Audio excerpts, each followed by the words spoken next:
You not have anything to say now.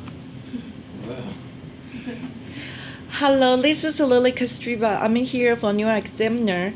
We are going to interview a very interesting person, John Link. John Link used to be our contributor writer. He has been with our magazine for many years, and now he's a retired professor from Western Michigan University. And I have a few questions for him, just like many writers in our magazine, we are curious about his retirement life. So first, I heard you were philosophy students in your life before you became an artist. We just wonder how did you from a philosopher became an artist, and how you from artist became a professor, and how is all these years of teaching influence your life. You can just say as many you want, be free, and don't feel like you have to hide anything from us. We are all really open-minded people. So your time now, John. okay. When I was in philosophy, all the philosophy students agreed we were in philosophy because we couldn't do anything else. And the problem with philosophy, as I was just talking to Joe about, and Rachel, was that it requires you to stay still to read. And that bothered me a lot. And what I also found art to be the antithesis of philosophy. Again, we had a great conversation about all the great aestheticians. I was told I should study because I did paintings a lot. And I told the department head that really those people were talking about something other than making art. I didn't know exactly what, but art has a kinesthetic element, it has a work your way through the soup thing, and there's any big theory that you follow, and all that stuff. So when I flunked the draft physical, I didn't have to stay in philosophy to keep my deferment, and I just started taking art classes. Okay. Loved it. Now, how do you get to be a professor? It's total luck. At least at the time I became a professor, it was the luck of the baby boomers. All the universities were expanding, and I actually came close to getting a job with only 12 or 15 credits in art, teaching at the University of Arkansas. They just couldn't quite hack the fact all I had was a bachelor's at the time. But when I got the right degree and got a couple offers, and I took the one in Southern Illinois, which is where I met Joe. Now, how does our writing come into your life? Well, I'm glad we talked, because you actually primed my brain with something to say. English was my worst subject in high school and grade school.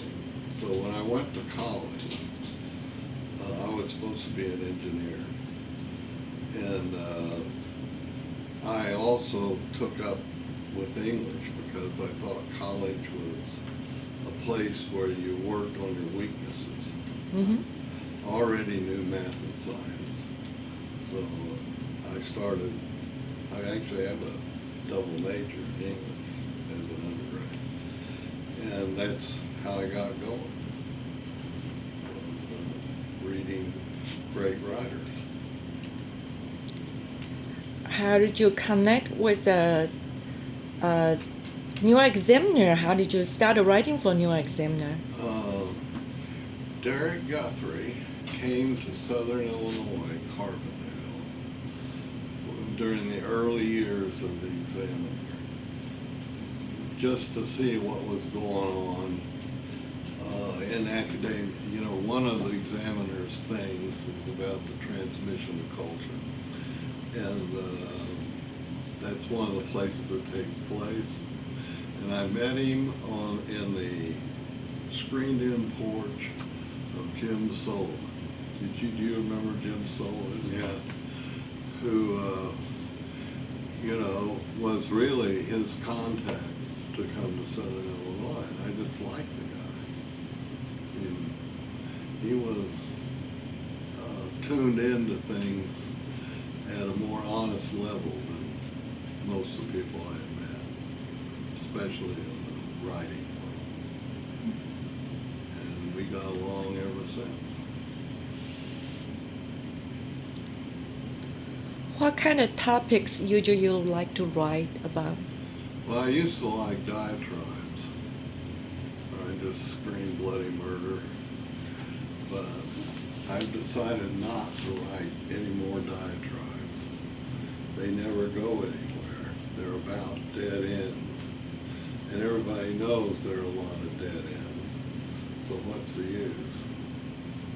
So that last thing I wrote is kind of what I like, that one about Darby Banner, which was positive. I point at something, someone might get something. And I also like writing more like general takes. And those border on diatribes at times, but they're also, there's one I wrote, actually it was for art, so it's called The Hardness of Art, positive in a negative way, about how art is hard on artists, that it isn't the glorious life that some people think it is. But that's sort of it's a narrow field. Is there any art critic you feel like you really respectful and you feel like you like to people to read more about their writing? Alive? Could be alive, could be the past. That's fine. Greenberg, who's Okay. not alive. Can you tell me more about? Well, you have to read him. One of the biggest problems with Greenberg is everybody thinks they know he told artists what to paint. He was the king of New York, this, that, and the other. And if you go read his writing, you'll see a whole different person. Mm-hmm. You were asking me too, like, he was about the last of the critics that took a chance on unknown artists. He went to studios rather than galleries. The critics that are working now tend to just go to whatever galleries or museums are showing, Mm-hmm. and they stick with the known. Mm-hmm. Pollock, everybody associates Greenberg with Pollock. Pollock was a complete unknown when Greenberg started touting his work in Partisan Review. Partisan Review was kind of not that fancy of a magazine. So that the thing that's missing from current work, writing work, is no one's out there looking except for stuff that is provided to them by someone else. And that doesn't mean there aren't good artists being provided, but it's more exciting when you're writing about someone that's not that well known. That's very interesting. We have a mission try to rejuvenate our writing in this century because we'll find out like not many people actually going to our writing anymore. So do you have any advice? On what? How to write? How to actually looking something to write about art? Go to the studios. Go to studios that are outside the trend. That's very interesting. Then tell me about how do you personally see about trendy these days? About what? About trend, you were just mentioning about the outside the trend. Yeah. And how did you personally see our trend in our generation these days? Do I see trend? Hmm. Yeah. Academia is infected with it. Tell me more about that. Well, it's kind of a prestige thing. Universities, when art first started being taught at universities, it was a difficult marriage because there's a peer review system, publications. The publications a scientist does are objectively verified and even repeated by peers, reviewed by peers on objective basis. Art is subjective opinion. I would maintain it's about real stuff, but you don't get at art by measuring or any other way other than directly experiencing it. And everybody's experience is a little different. So how do you work this into a university system that insists that the faculty be measured by people who know nothing about art? I mean, the administrators don't know about art. So they want someone to do it. And the natural, if you're off the beaten path, you're not going to get that kind of quote unquote peer review. So the evolution, if you go back to the 60s when art started getting big in universities, there were a lot of wild and crazy people in the departments. But as it evolved to satisfy the needs for promotion and tenure and raises and getting fired and all that, the tendency was to get hooked up with the trend. And not everybody does it, but a lot of people,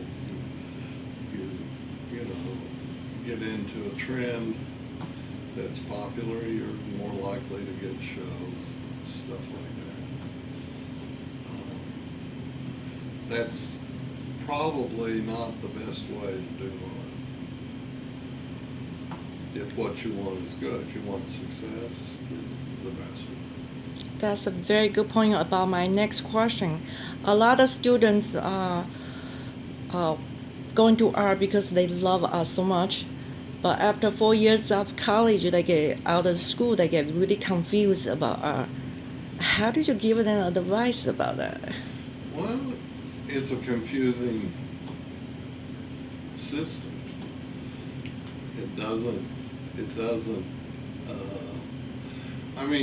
some of the stuff that goes on is pretty strange.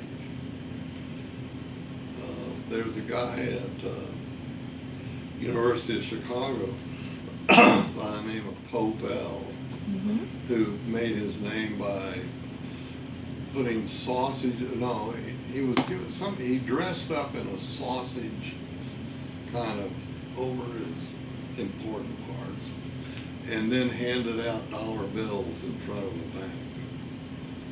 Stuff like that. As a matter of fact, he was one of those involved in the NEA controversy. If that's what your professor is saying you should be doing, and then you go into a museum and we'll say, look at a Titian or Rembrandt or Renoir, something like that, I would be confused. It goes beyond wild and crazy. It's sort of predictable. So what kind of advice you can give those artists come out of art school? Well, be honest. Let your eyes tell you what they're going to tell you. That's what counts. Don't listen to your profs. No, I think listening to your profs is part of it. But they're not going to find every prof makes sense to them. They're going to probably find one or two. And soak up everything you can from that person. see where you go, see what happens. I ask you a very personal question. Are you gonna get mad at me? You have any regret for being an artist? No. No. I mean, I was very lucky. Like I said, I got a teaching job. Joe was lucky because he went to Tamron, and that actually was a kind of a ticket. Yeah. Yeah. Yeah, I listened to you. Yeah. You explained to me what Tamron was. Yeah. Well, at one time I wanted to really switch from painting to printmaking because there was something you could teach. You know, there's a right way and a wrong way if you want the print to come out. Although I was talking to Joe and Rachel earlier about a student we had here who developed a suck print with a vacuum-driven silk screen. It was very interesting and very chancy. I mean, a lot of them turned out bad. It relied on happenstance as well as skill. I think it was more like recognizing when it was coming out good.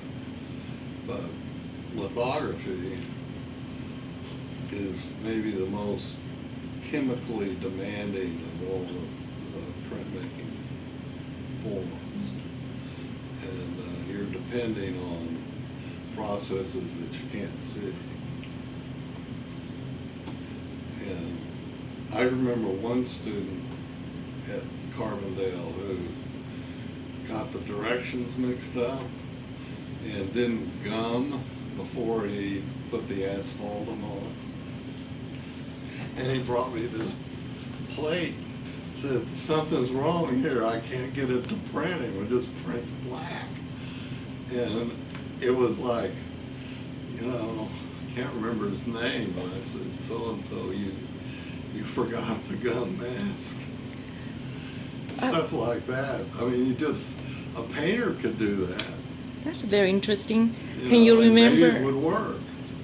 So did you remember any students just so memorable for you, go through all these years of teaching? Is there any student would come out of your mind just say, oh, that is kind of Well, here's interesting? one right here. He sent me this email, like, this is Joe Segura. I don't know if you remember me or not. Do you I mind? was just, I have a video of your face. No. No. Can I just turn my camera? It's okay for. Yeah, sure. Oh, oh, okay. No, no. Do you want to tell me a few words about? Are you the students of John Link? Yeah, I was at Southern Illinois University at Carbondale in the mid-70s. John was there. He was a painting instructor, and he also taught plate lithography. And when I graduated, I went to talk to him about what I should do now. Like most students, I was confused about where I should go and what I should do. He said, well, think about the Tamron Institute. And I said, what is the Tamron Institute? So he explained to me that it was this